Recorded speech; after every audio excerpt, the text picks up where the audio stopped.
Hmm. So, Salman, am I audible? हाँ sir. And my screen is visible? हाँ sir. Okay. So, we'll have a quick revision of yesterday's class before we move to the next topic.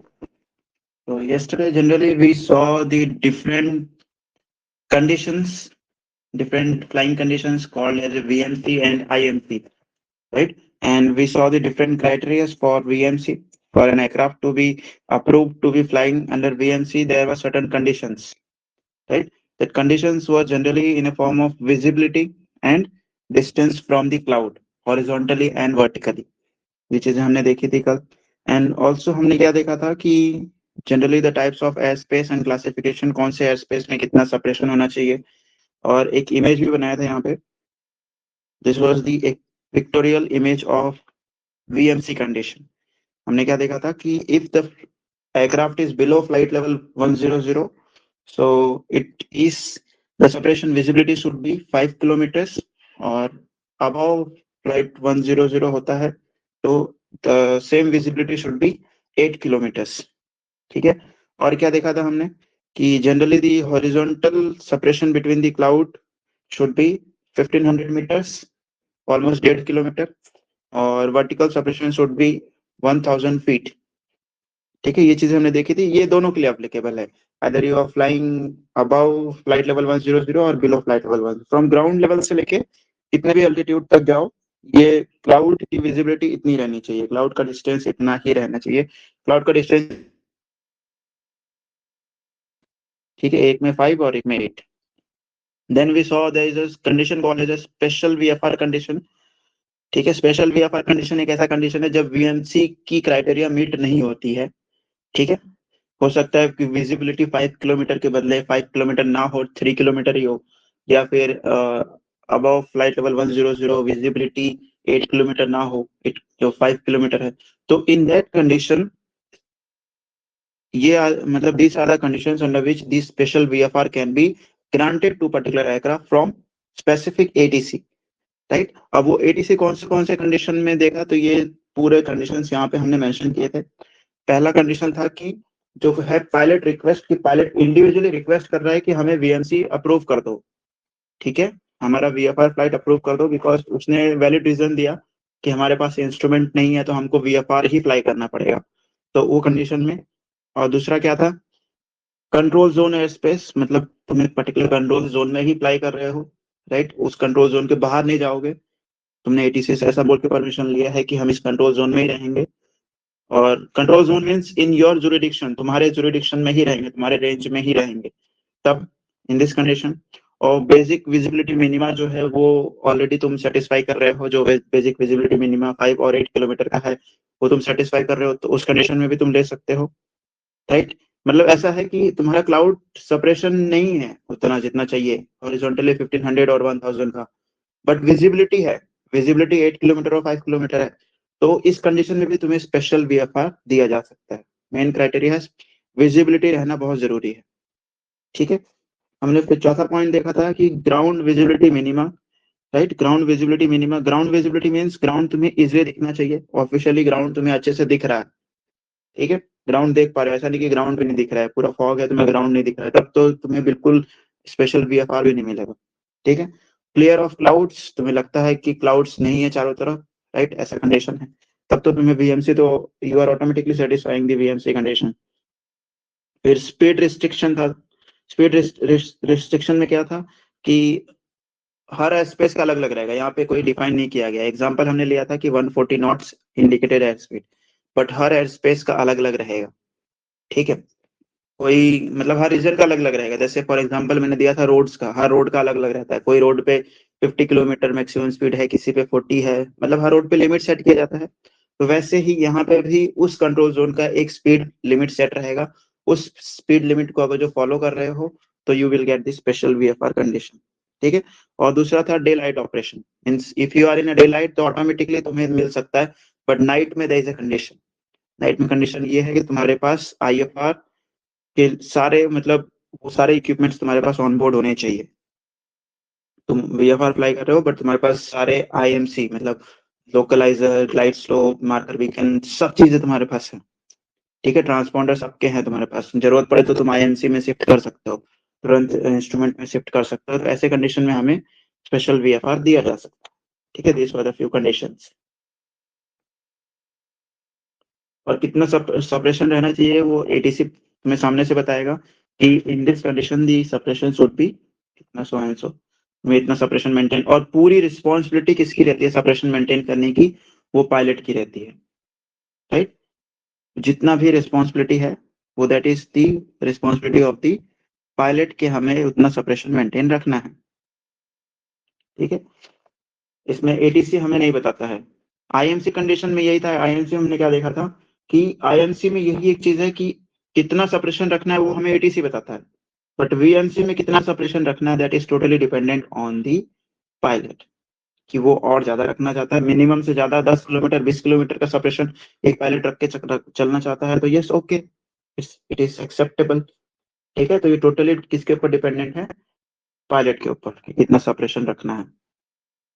ठीक है, कुछ differences देख लेते हैं VMC और IMC में। तो सबसे पहला प्रिंसिपल जो है वीएफआर का that is see and avoid. हमने क्या देखा था कि वीएमसी का एक मोस्ट बेसिक प्रिंसिपल जो रहेगा, कौन से प्रिंसिपल को फॉलो करेगा ये? तो वीएमसी फॉलो करेगा सी एंड अवॉइड। इस कंडीशन में हम क्या करेंगे? देखो और अवॉइड करो। ठीक है, this is the basic principle. और आईएमसी में क्या था? दिस वाज फॉर वीएमसी, और IMC totally dependent on the instrument. ठीक है, और क्या देखा था हमने? इसके और क्या डिफरेंसेस देखे थे? विजुअल लैंडमार्क्स को फॉलो करता है ये, this follows the visual landmark.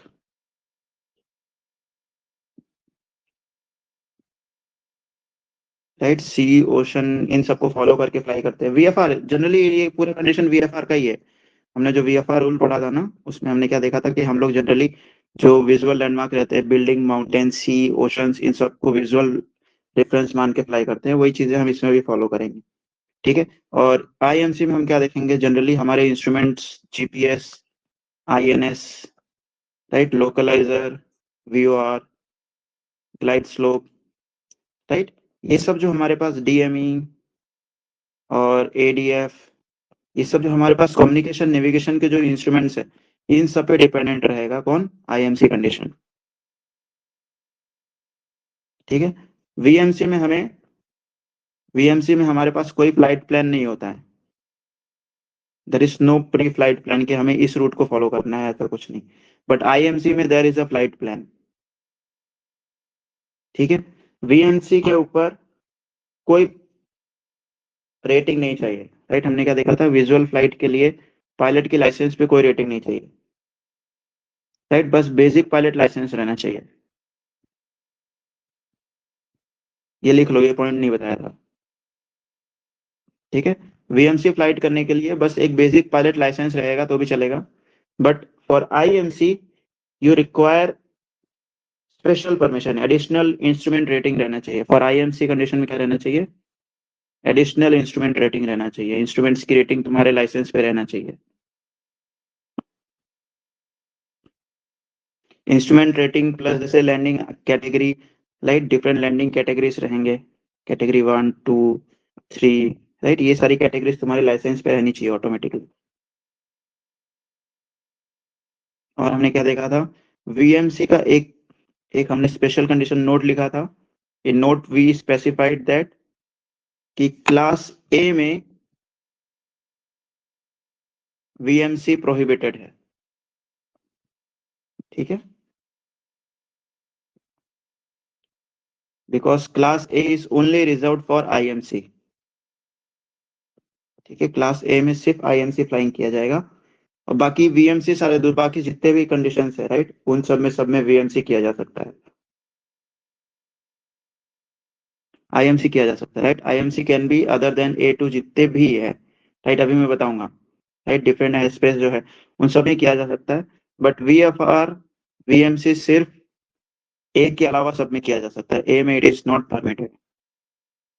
ठीक है, चलो अब जो नेक्स्ट टॉपिक हम लोग देखने जा रहे हैं दैट इज द इस टॉपिक को हम लोग एलोबरेट करते हैं, ठीक है। लाइन से लाइन नहीं पढ़ेंगे ताकि तुम लोग को ये अच्छे से समझ आए, समझना आसान हो जाए, ऐसा ना लगे कि कुछ कॉम्प्लेक्स चीजें पढ़ा रही है। तो नेक्स्ट चीजें हम लोग पढ़ रहे हैं, that is the air space. Heading डालो, types of air space. Next topic is types of air space.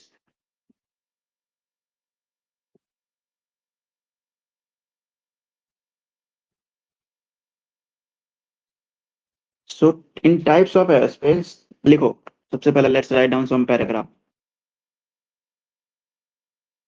We talk about types of airspace. So airspace is classified. Airspace is classified into different categories globally.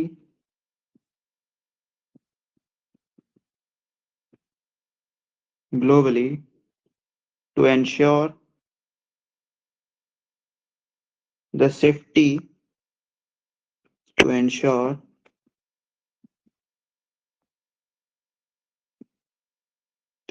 the safety and efficiency of air traffic. ठीक है, globally ऐसी categories define की गई है ताकि safety और efficiency of air traffic की जा सके। इसी में हम कंटिन्यू करेंगे। The most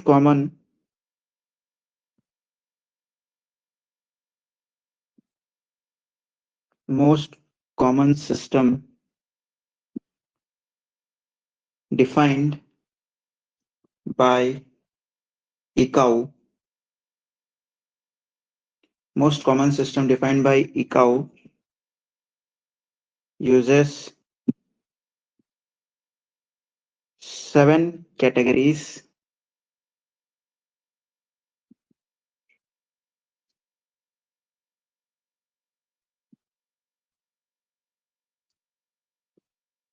designated by 7 categories designated by letter A through G। ठीक है, A से लेके G तक है।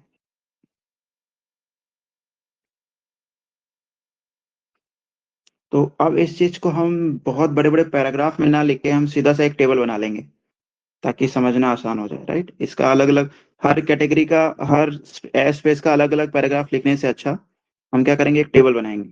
लेट्स मेक अ टेबल, ताकि टेबल में समझना आसान हो जाए। Will divide it into 1 2, divide करते हैं, चलो। सो पहले में लिखेंगे क्लास, दूसरे में कंट्रोल, राइट। टोटल 1 2 3 4 5 कॉलम है, राइट। इस तरीके से डिवाइड करना अपने बुक में भी। कंट्रोल और सप्रेशन,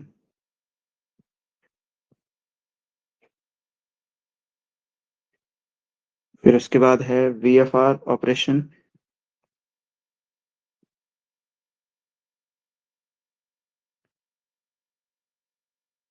IFR ऑपरेशन,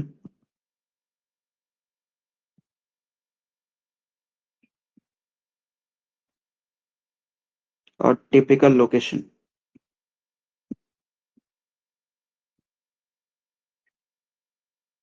राइट। इतने कॉलम्स हम बनाएंगे।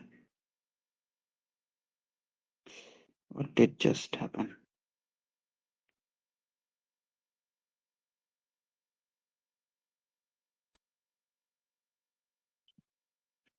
ओके, इतने कॉलम बना लो। सो अब हम इंडिविजुअली लिखेंगे सब में।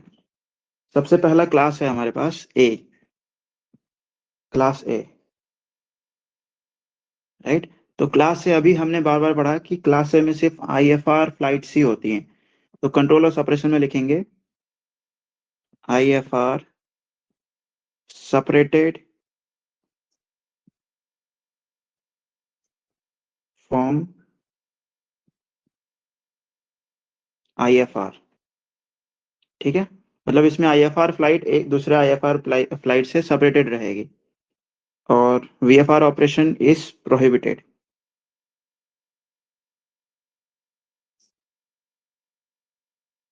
ब्रैकेट में लिख लेंगे it is reserved for IFR, VFR flight is prohibited. और IFR ऑपरेशन में लिखेंगे IFR clearance is required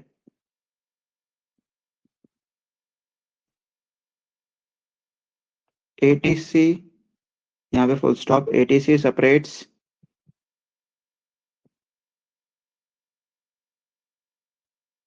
all IFR traffic, ठीक है। इसके अंदर ATC मतलब परमिशन बहुत ज्यादा चाहिए और छोटे से छोटे लेवल चेंज या फिर हर डिसीजन के लिए हमें ATC से परमिशन लेना पड़ता है। It is a highly controlled air space, ठीक है, ऐसा बोल सकते हो। Class A is nothing but highly controlled, बहुत ज्यादा कंट्रोल्ड है, ठीक है। टिपिकल लोकेशन लिखेंगे, so height, high altitude, generally from flight level 180, from flight level 180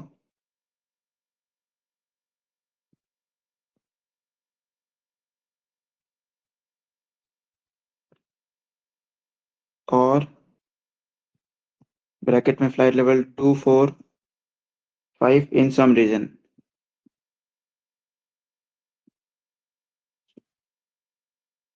up to flight level 600, ठीक है। फ्लाइट लेवल 180 से लेके 600 तक इसकी एक्सपांशन रहती है, ठीक है। ये हमने एक चार्ट में पूरा समराइज कर लिया।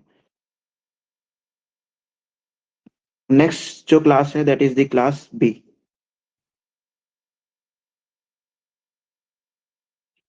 क्लास B में लिखेंगे all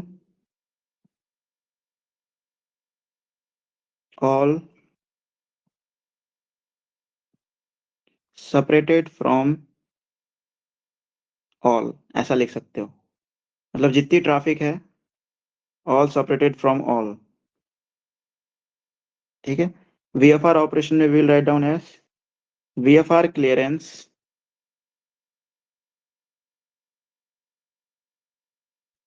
required,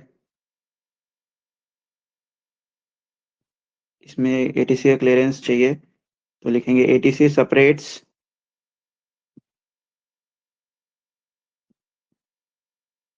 VFR from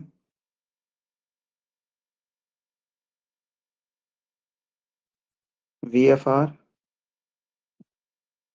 comma IFR from IFR and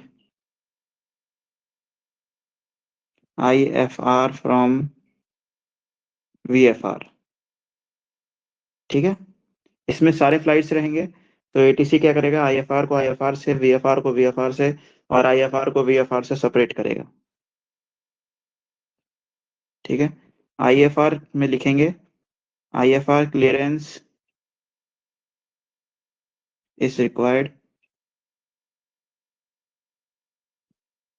ATC separates all traffic, ठीक है। और इसमें लिखेंगे टिपिकल लोकेशन क्या होता है, सो हम इसमें लिखेंगे highly congested airport congested airport, airport का शॉर्ट फॉर्म है एपी, ठीक है, तो शॉर्ट फॉर्म यूज करोगे तो और अच्छा रहेगा। हाईली कंजेस्टेड एयरपोर्ट एरियाज, और इस ये कैसे दिखता है, तो जनरली दी, ये डीजीसीए क्वेश्चन है, याद रखना। The upside down wedding cake, right, इस तरीके का फॉर्मेशन होता है। अभी मैं इमेज दिखाऊंगा कुछ इस तरीके का एयर स्पेस बनता है, देखो जैसे जैसे हम ऊपर जाएंगे वैसे वैसे ही हॉरिजॉन्टल एरिया इंक्रीज होता है, और जैसे जैसे हम नीचे आएंगे तो इसका रीजन डिक्रीज होता जाता है, हॉरिजॉन्टल डिस्टेंस। तो एक तरीके से ये जो हमें व्यू मिलता है ये एयर स्पेस का एरिया है, ठीक है। मतलब यहाँ पे ये जैसे हम अल्टीट्यूड इंक्रीज कर रहे हैं, दिस इज द हाइट, और ये क्या है, विथ, ठीक है। तो जैसे जैसे पर्टिकुलर हाइट इंक्रीज हो रही है वैसे इसका विथ भी इंक्रीज हो रहा है। तो एक तरीके से ये हमें क्या क्या व्यू दे रहा है, तो वेडिंग केक, ये केक जैसा दिख रहा है बट अपसाइड,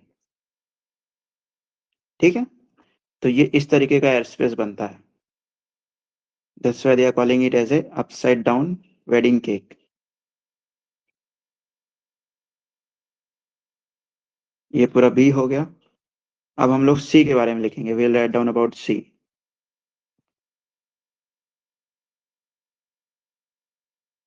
तो सी में लिखेंगे IFR separated from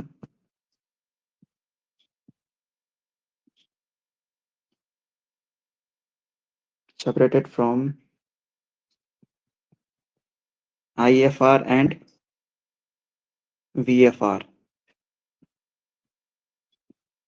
IFR separated from IFR and VFR।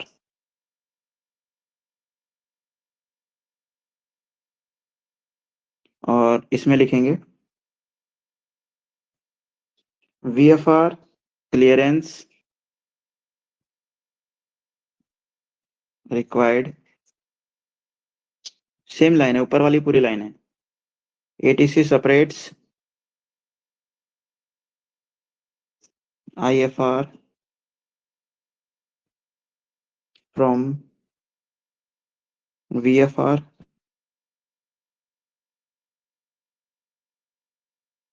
और VFR receives traffic advisory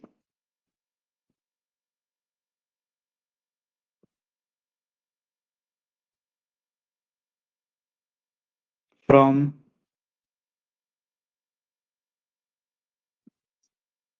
other VFR, ठीक है। इसमें ATC भी काम कर रहा है और हमारे एयरक्राफ्ट जो है वो आपस में भी कोऑर्डिनेट करके एक दूसरे को बताएंगे कि यस यहाँ पे ट्रैफिक है, यहाँ पे ट्रैफिक नहीं है, ठीक है। और इसमें लिखेंगे IFR clearance required, ATC separates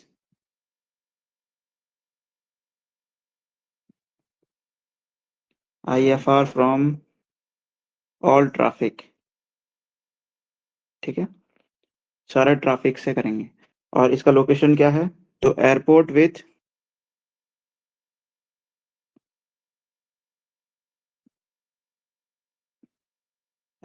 with moderate traffic, मतलब हाई से थोड़ा सा कम, टिपिकली सराउंडिंग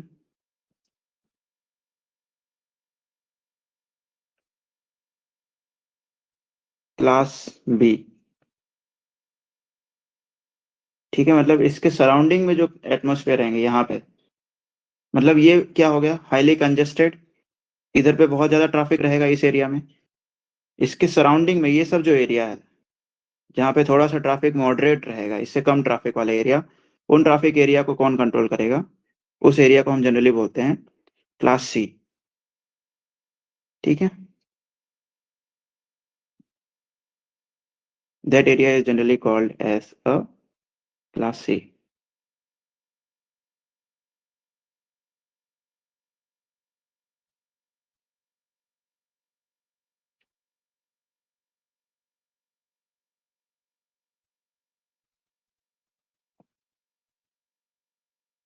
नेक्स्ट है class D. Let's write down about class D. So इसमें भी IFR separated from IFR and VFR same है. IFR separated from IFR and VFR.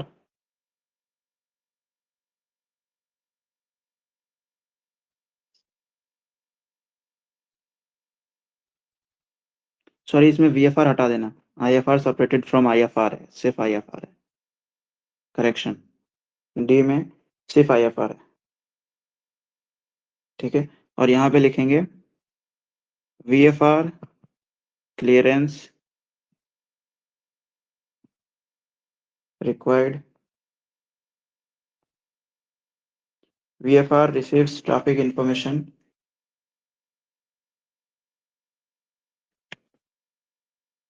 VFR receives traffic information. इसी में लिखेंगे VFR clearance required. VFR receives traffic information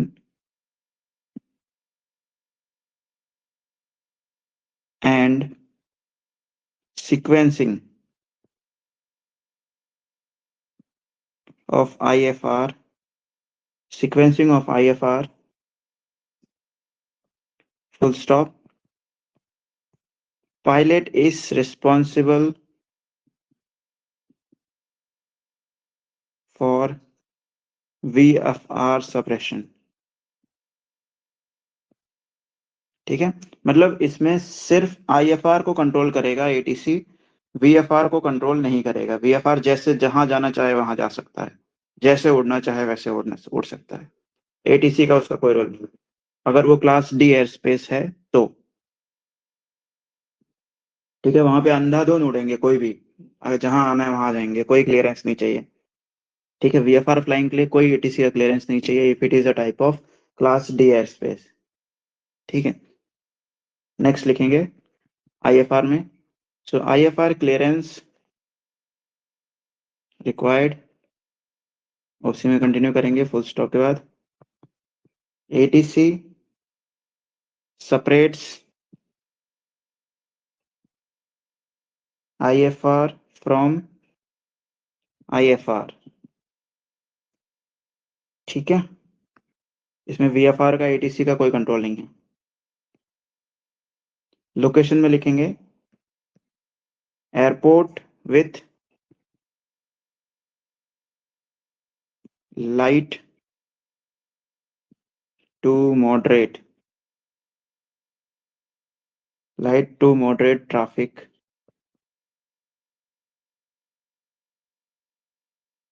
top control tower are active.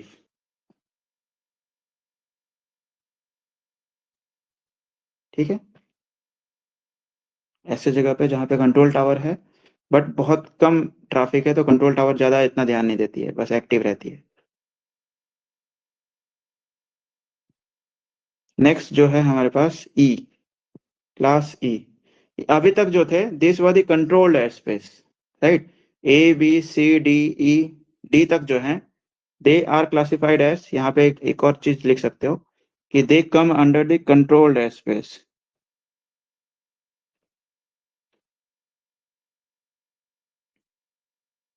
ये सब किस में आएंगे, ऐसे एक तरीके से हेडिंग बना सकते हो कि ये सब कंट्रोल एयर स्पेस में आते हैं. ठीक है, यहाँ पे मैंडेटरी क्लियरेंस लेना जरूरी है. Why it is called as a control air space, because यहाँ पे मैंडेटरी क्लियरेंस लेना बहुत जरूरी है. यहाँ पे क्लियरेंस के बिना तुम उड़ नहीं सकते. बट अब जो दो टाइप ऑफ कंट्रोल है, दो टाइप ऑफ एयर स्पेस है, दे आर नॉट कंट्रोल्ड. वो कंट्रोल्ड में नहीं आते हैं. Uncontrolled air space, they are called as a uncontrolled air space. तो नेक्स्ट जो हमारे पास है अनकंट्रोल्ड.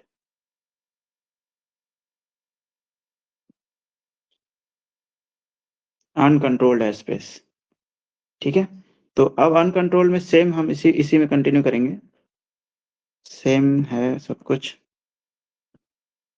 तो सबसे पहला हमारे पास है अनकंट्रोल्ड में F.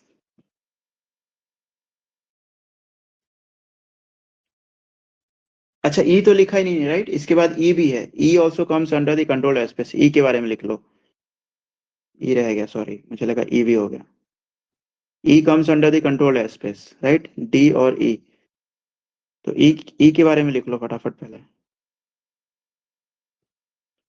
This is also a controlled airspace. ई, ठीक है। इसमें आई एफ आर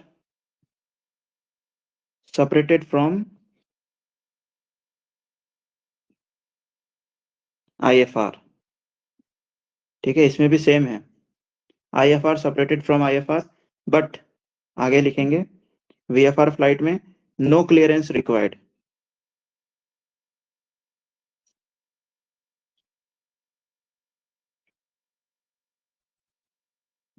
वीएफआर में कोई क्लियरेंस नहीं चाहिए।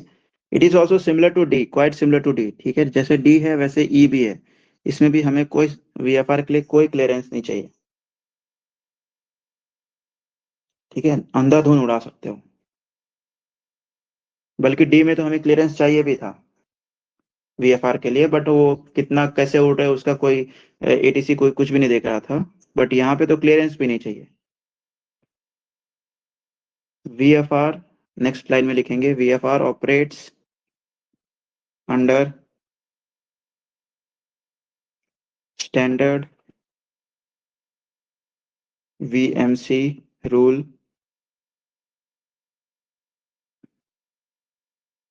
नेक्स्ट पॉइंट में VFR receives traffic advisories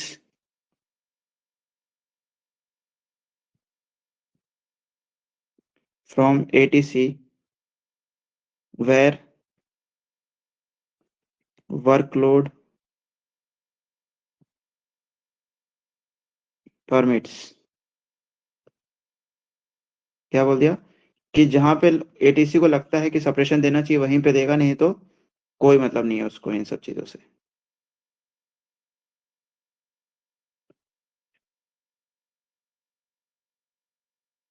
IFR clearance required, right? इसमें आईएफआर का क्लियरेंस चाहिए, इसमें भी ATC separates IFR from IFR.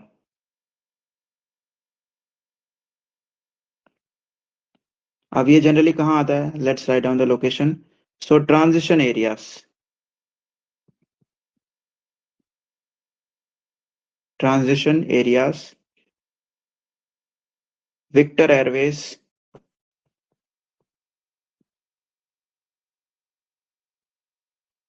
Victor airways, फिर कॉमा एन रूट,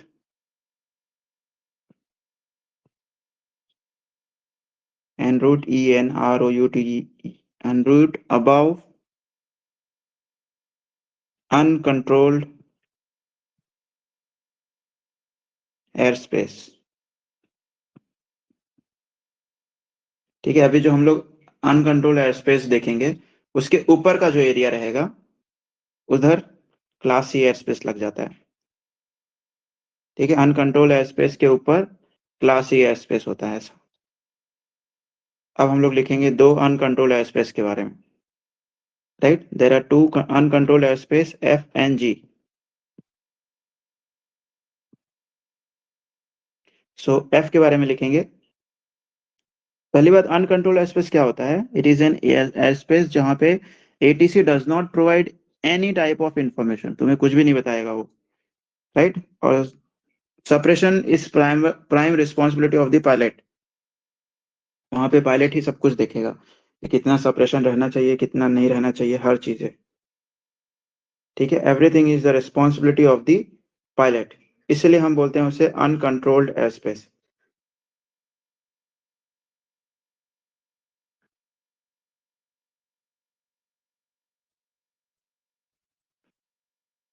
चलो let's write down.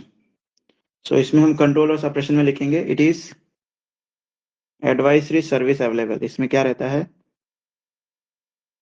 Advisory service available, advisory service क्या होता है? मतलब एटीसी एक एडवाइस जारी करके रखती है, जनरल एडवाइस, कि इस एरिया में ये सब कर लेना, ये सब कर लेना, this are the restriction, weather ऐसा है, ऐसा मतलब इतनी ट्रैफिक यहाँ पे हो सकती है, राइट। बट कोई क्लियर इंस्ट्रक्शन नहीं है कि ये तुम्हें फॉलो करना ही है, बस उसने एक जनरल एडवाइसरी दे दिया है।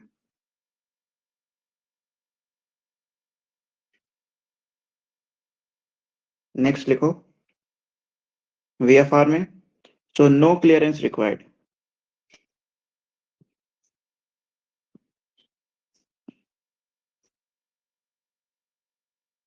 और नेक्स्ट पॉइंट में लिखेंगे pilot is responsible for suppression.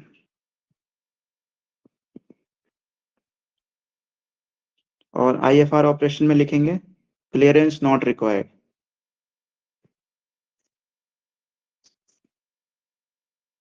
Right, ये एक ऐसा एयर स्पेस है जहां पे हमें ना वीएफआर ना आईएफआर दोनों के लिए, किसी के लिए क्लियरेंस नहीं चाहिए, बस उड़ो, अंधाधुन उड़ो, जैसे उड़ना है उड़ो। But IFR must report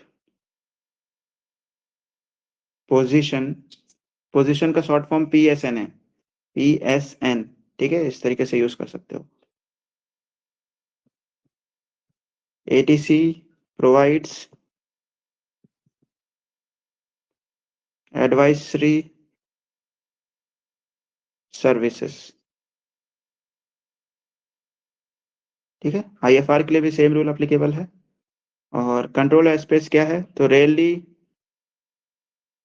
rarely RARELY, rarely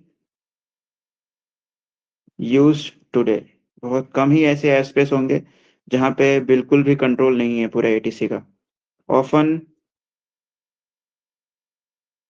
reclassified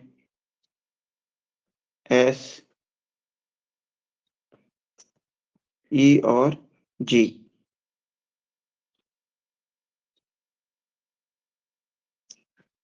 ठीक है। ऐसे एयरस्पेस बहुत रेयरली एग्जिस्ट करते हैं, और जो एग्जिस्ट है उनको ई और जी में डाल दिया गया है, मतलब वहां पे थोड़ा बहुत एटीसी का कंट्रोल रहेगा। नेक्स्ट है जी, नेक्स्ट है जी। तो जी में कोई भी, ना तो कोई एडवाइसरी भी नहीं है, कुछ भी नहीं है, नन। कंट्रोल सेपरेशन में कुछ भी नहीं है, मतलब तुम्हारे पास कुछ भी नहीं है, ठीक है। ऐसा एयरस्पेस जहाँ पे हमारे पास कोई इंफॉर्मेशन नहीं है।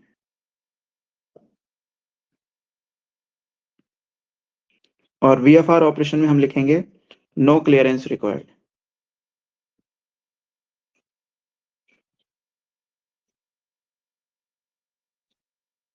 Pilot is responsible for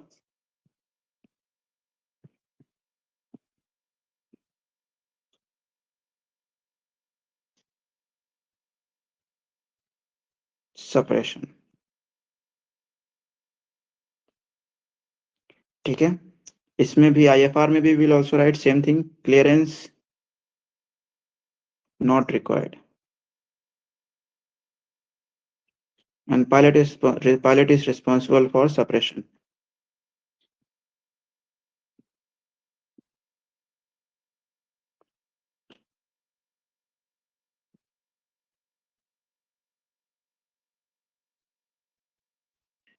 No ATC,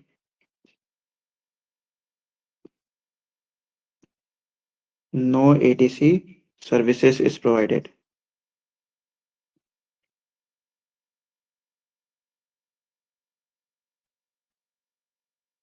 ठीक है, this were the features of IFR. Location में लिखेंगे लो लेवल एयर स्पेस,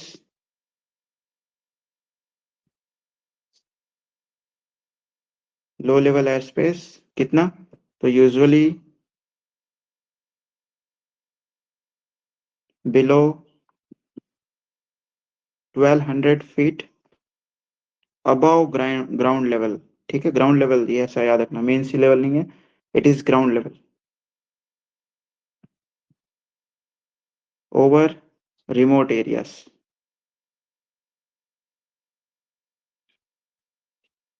कहाँ पे हो सकता है? तो it is over remote areas. This was the classification of overall classes of air space. इसको अगर जो हम पैराग्राफ में लिखाते हैं हर एयर स्पेस के बारे में, तो बहुत बड़ा, कम से कम 2-3 पेजेस भर जाते हैं, राइट? पूरा एक किताब लिख जाता है इसके ऊपर. इसीलिए मैंने एक छोटा सा टेबल फॉर्म में पूरा अच्छे से क्लासिफाई कर दिया है.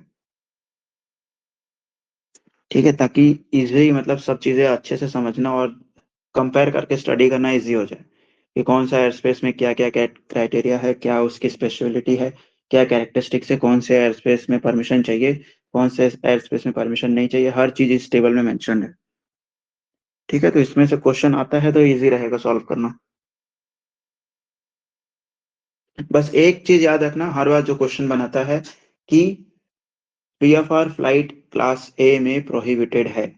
बाकी सब में वीएफआर अलाउड है, but class A air space जहां पे भी है वहां पे हमें वीएफआर फ्लाई नहीं करना है. ठीक है, this were the few air spaces. अब अदर एयर स्पेस, और भी एयर स्पेस है हमारे पास, जैसे डिफेंस एयर स्पेस है जो इन सब में नहीं आते हैं, राइट? उनके बारे में भी हम लिखेंगे क्योंकि हमारे एग्जाम में आते हैं वैसे questions. Defence air space, restricted air space. So लिखो, नेक्स्ट पॉइंट में लिखेंगे. विल कंटिन्यू द सेम, लिखेंगे इसी में एक्स्ट्रा पॉइंट्स में. सो अदर एयर स्पेस,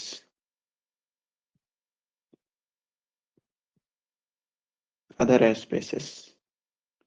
सो इसके अंदर लिखेंगे कंटिन्यू. अरे यार फिर बैक हो गया.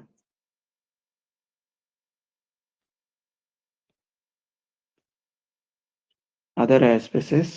In other air spaces, we will write down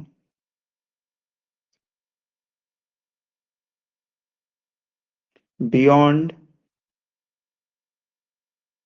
the A to G system, there are special use and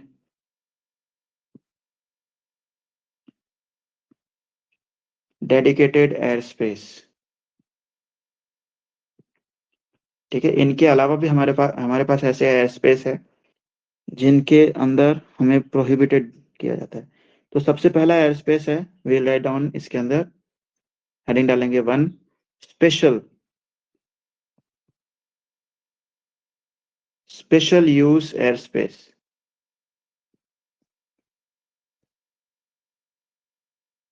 ठीक है, स्पेशल यूज एयर स्पेस.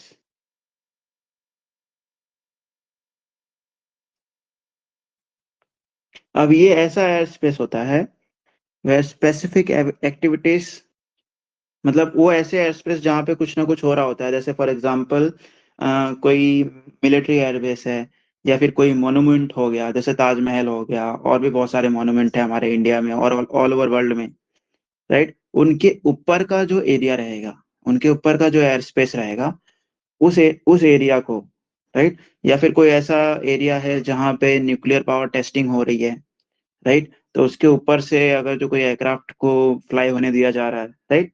जैसे फॉर एग्जांपल यहाँ पे न्यूक्लियर पावर की टेस्टिंग हो रही है और इसके ऊपर से अगर जो किसी किसी एयरक्राफ्ट को अगर जो फ्लाई होने दिया जा रहा है, ठीक है, तो हो सकता है उसने बम गिरा दिया और ये न्यूक्लियर पूरा प्लांट बूम हो गया, धड़ाम, राइट? तो हम जनरली इन एरियाज को जहाँ पे ये टेस्टिंग हो रही है, उस एरिया को हम प्रोहिबिट कर देते हैं या फिर रिस्ट्रिक्ट कर देते हैं कि इस एरिया से कोई भी एयरक्राफ्ट फ्लाई नहीं करेगा, जिसको फ्लाई करना है वो घूम के जाए, इस रूट को फॉलो नहीं करेगा.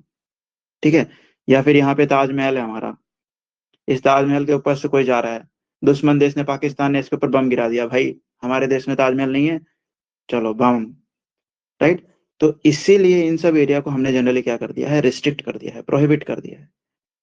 ठीक है, ऐसे बहुत सारे, मैं लिस्ट ऑफ तुम्हें प्लेसेस दूंगा अभी, वो भी डीजीसीए क्वेश्चन है. List of places, there are 9 to 10 places in the India. ठीक है, तो मैं अभी वो भी लिखाऊंगा, डोंट वरी. ठीक है, तो सबसे पहला जो लिखेंगे हम, सबसे पहला इसके अंदर सब कैटेगरी डालेंगे.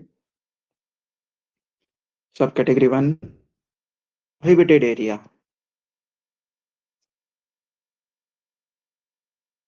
सबसे पहला हेडिंग है प्रोहिबिटेड एरिया. सो इसके अंदर हम छोटा सा लिख लेंगे, एक एक पैराग्राफ ही लिखाऊंगा, डोंट वरी, बाद में लंबा लिखाऊंगा. So flight is not allowed for national security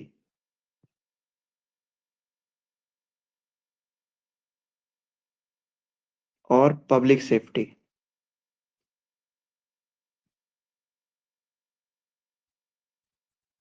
ठीक है, ऐसे एरिया जहां पे नेशनल सिक्योरिटी और पब्लिक सेफ्टी के लिए हम यहाँ पे जाने, मतलब कोई भी कंडीशन में किसी भी हालत में इसके ऊपर नहीं जाने देंगे। ठीक है, दूसरा है restricted area.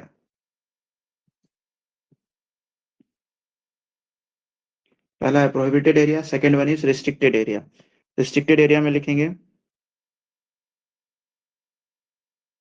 Flight is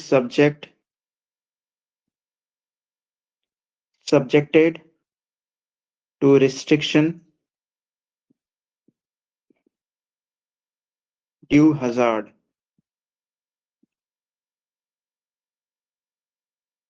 right, वो डेंजरस हो सकता है इसलिए वहां पे फ्लाइट नहीं करने दिया जाता है। फॉर एग्जाम्पल डिफेंस एरोड्रोम्स, जहाँ पे डिफेंस रहते हैं वहां पे, ठीक है, वो सारे एरियाज में फ्लाइट नहीं करने दिया जाता है।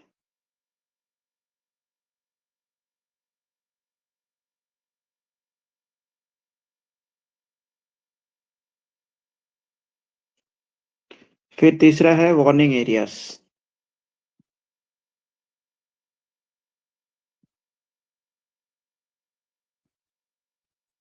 वार्निंग एरियाज ये सब चार्ट में रहेंगे, ठीक है, ये सब चार्ट में ऑलरेडी मेंशन रहेंगे। वो सारे एरियाज बकायदा चार्ट में मेंशन रहेंगे, मैं दिखाऊंगा जब मैं चार्ट स्टडी कराऊंगा ना तुम लोग को, तो बताऊंगा मैं कहाँ पे है। ठीक है, तो अब यहाँ पे वार्निंग एरियाज क्या है, तो लिखो contains activities, warning area contains activities that may be hazardous to non-participating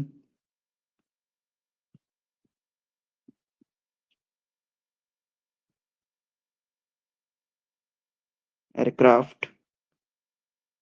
ठीक है, ऐसा क्या बोल दिया इसने कि जो एयरक्राफ्ट एक्चुअली उस चीज के लिए नहीं बनी है वहां पे, वो अगर जो उस एरिया में जाते हैं तो वो उनके लिए डेंजरस हो सकता है और हजार्डस हो सकता है। चौथा है military operation areas, MOA।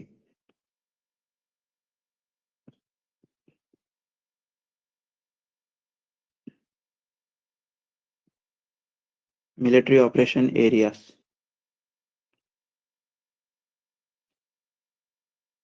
Fourth area is the military operation area. So it is, यहाँ पे लिखेंगे non participating traffic is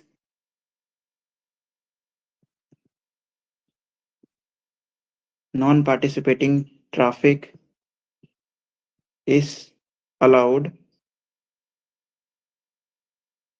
but pilot must exercise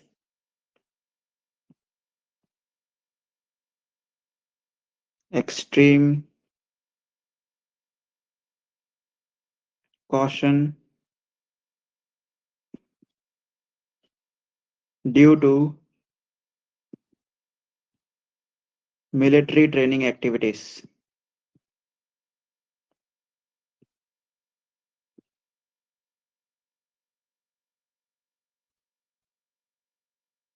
ठीक है, ऐसे एरियाज जहाँ पे मिलिट्री ट्रेनिंग वगैरह हमेशा होते रहते हैं, राइट, उस एरिया में तुम फ्लाई कर रहे हो तो हो सकता है कि वो लोग तुम्हें थ्रेट मान के बॉम्ब से उड़ा दे, ऐसा कुछ कर दे, तो घबराना नहीं। ठीक है, यहाँ पे क्या बोल दिया, सीधी सी बात है कि ये मिलिट्री ऑपरेशन एरिया है, यहाँ पे जाओगे तो अपने रिस्क पे। ठीक है, गलती से किसी ने बम फोड़ दिया तुम्हारे ऊपर तो फिर मेरा नाम नहीं लेना, ऐसा है।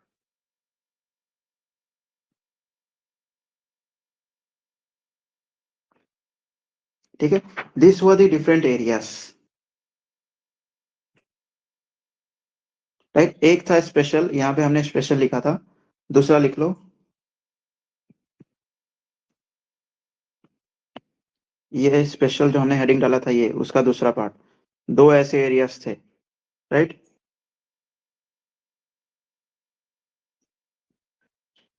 नेक्स्ट है Aedes.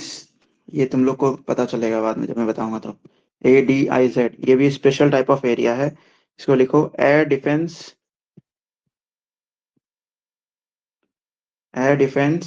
Identification zone. Air defence identification zone जिसे बोलते हैं एडीज।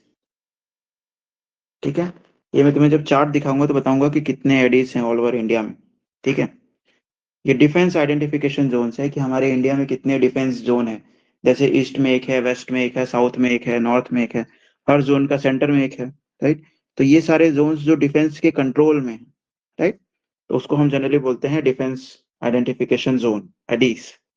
ठीक है, इसका छोटा सा पैराग्राफ लिख लो। Air space over land, airspace over land and water, ये वाटर के ऊपर भी हो सकते हैं, in which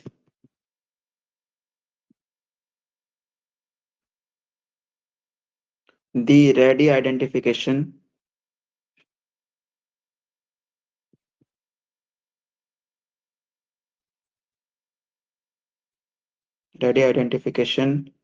location and control of civil aircraft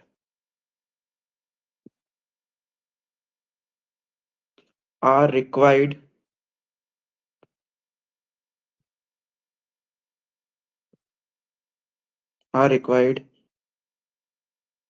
in the interest of national security। ठीक है, ये एक ऐसा एरिया है जहां पे उस एयरक्राफ्ट के आइडेंटिफिकेशन, लोकेशन एंड वो एयरक्राफ्ट कंट्रोल में रहना चाहिए। ऐसा नहीं कि अनकंट्रोल्ड एयरक्राफ्ट है, नेशनल सिक्योरिटी के लिए। ये जनरली ऑल ओवर इंडिया में है। ठीक है, और इसी में नेक्स्ट पॉइंट लिखेंगे, फ्लाइट इनटू और out of an ADIZ ADIZ requires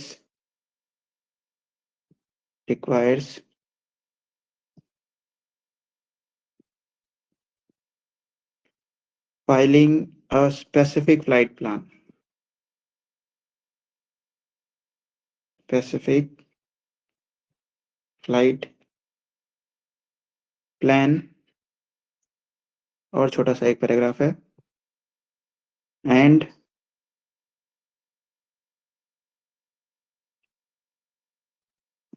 adherence to adherence to strict reporting procedure, reporting procedure। ठीक है, मतलब क्या बोल दिया कि यहाँ पे स्ट्रिक्ट प्रोसीजर तुम्हें फॉलो करना होगा रिपोर्ट करने, जो भी इस एरिया में फ्लाई कर रहे हो, राइट। ये भी एक तरीके से डिफेंस कंट्रोल्ड एयर स्पेस है जो कि ऑल ओवर इंडिया में है।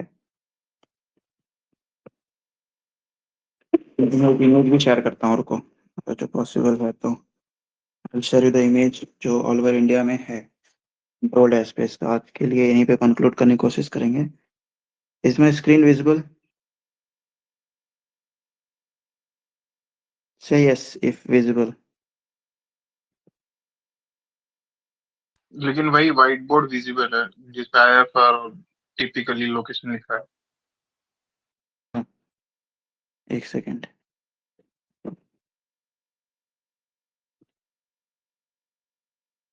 अभी भी व्हाइट बोर्ड दिख रहा है। हाँ सर।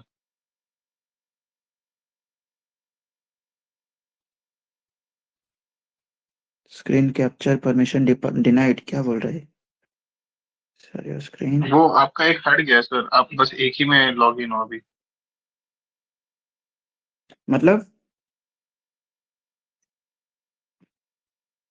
मतलब आपके दो डिवाइस थे ना, एक ही डिवाइस अभी दिखा रहा है,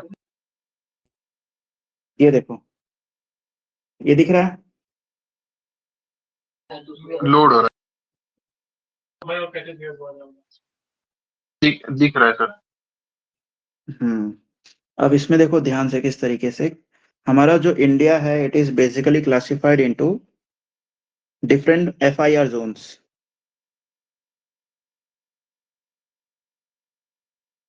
ठीक है, different FIR zone, 4 FIR zones हैं, right. Delhi FIR, Kolkata FIR, Mumbai FIR और चेन्नई FIR, राइट। इसको हम जनरली इस तरीके से आइडेंटिफाई करते हैं, AEIO। ठीक है, ये क्या हो गया? हाँ, इस तरीके से ये हमारा जोन ए है, right. This is the zone A, zone EIO। अब हमारे जितने भी इकाऊ कोड्स हम लोग देखेंगे ना, वो इन्हीं के ऊपर होगा। जैसे फॉर एग्जांपल दिल्ली का जो इकाऊ कोड है VIDP, ठीक है। तो V is the registration for India, I is the ICAO code, ठीक है, इसके अंदर उस नेम में, और DP is the VOR registration. Delhi का जो VOR रहेगा उसका पूरा है DPN, ठीक है। तो उसमें से हमने DP ले लिया, तो पूरा हमारा जो एक्चुअल में इकाऊ कोड बनेगा VIDP। और ये जो है I जो इसके अंदर निकलता है वो FIR रीजन है, कि कौन से FIR में आता है हमारा। तो हमारा India is divided into generally 4 FIR regions, ठीक है। हर FIR रीजन्स इस तरीके के होते हैं। अब ये इस तरीके का चार्ट बन रहा है, और इसके अंदर एक और चीज देख सकते हो,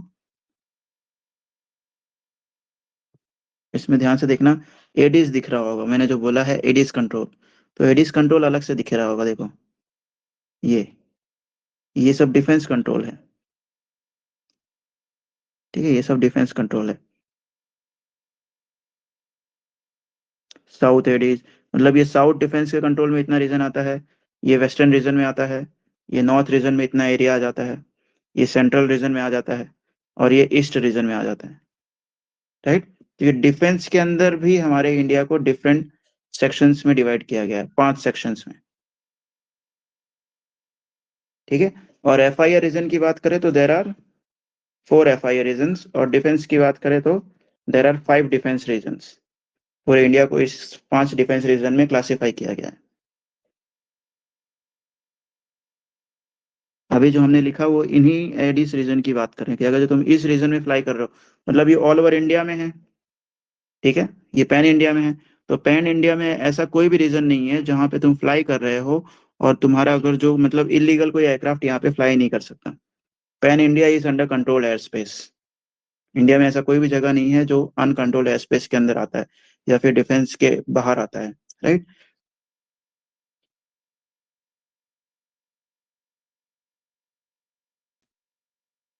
ओके, सो आज के लिए इतना ही, ठीक है we sir. Will continue tomorrow. Okay sir, good night. Okay.